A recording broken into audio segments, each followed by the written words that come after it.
இந்தியர் ஒருவருக்கு சிறை தண்டனை. பிரிட்டிஷ் ஏர்வேஸ் விமானத்தில் 12 வயது சிறுமியை பாலியல் வன்கொடுமை செய்த குற்றத்திற்காக இந்தியருக்கு சிறை தண்டனை விதிக்கப்பட்டுள்ளது. இந்தியாவை சேர்ந்த ஜாவேத் இனாம்தார் என்ற 34 வயதுடைய நபருக்கு பிரித்தானிய நீதிமன்றம் 21 மாதங்கள் சிறை தண்டனை விதித்துள்ளது. கடந்த ஆண்டு டிசம்பர் மாதம் 14ஆம் திகதி மும்பையிலிருந்து லண்டன் ஹீத்ரோ நோக்கி சென்று கொண்டிருந்த பிரிட்டிஷ் ஏர்வேஸ் விமானத்தில் இந்த சம்பவம் இடம்பெற்றுள்ளது. ஜாவேத் இனாம்தார் தனது அருகில் உறங்கிக் கொண்டிருந்த 12 வயது சிறுமியை பாலியல் வன்கொடுமை செய்ததாக குற்றம் சாட்டப்பட்டது. சிறுமி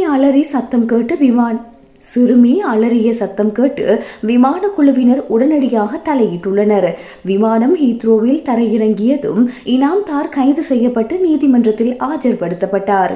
நீதிமன்றத்தில் இனாம்தார் அந்த சிறுமியை தனது மனைவி என்று தவறாக கருதியதாகவும் அந்த சம்பவம் தனக்கு தெளிவாக நினைவில் இல்லை என்றும் வாதிட்டார்.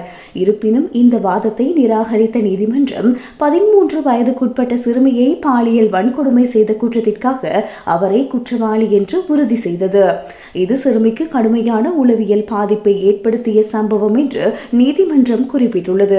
தீர்ப்பை வழங்கிய நீதிபதி வேண்டுமென்றே பொய்யான அறிக்கைகளை வெளியிட்டதன் மூலம் பிரதிவாதி பொறுப்பற்ற முறையில் நடந்து கொண்டதாகவும் கண்டித்துள்ளார். இந்த தீர்ப்பு நாட்டில் சிறுவர்களை பாதுகாப்பதற்கான ஒரு தெளிவான எடுத்துக்காட்டு என குறிப்பிட்டு 21 மாதங்கள் சிறை தண்டனை விதித்து நீதிபதி உத்தரவிட்டுள்ளார்.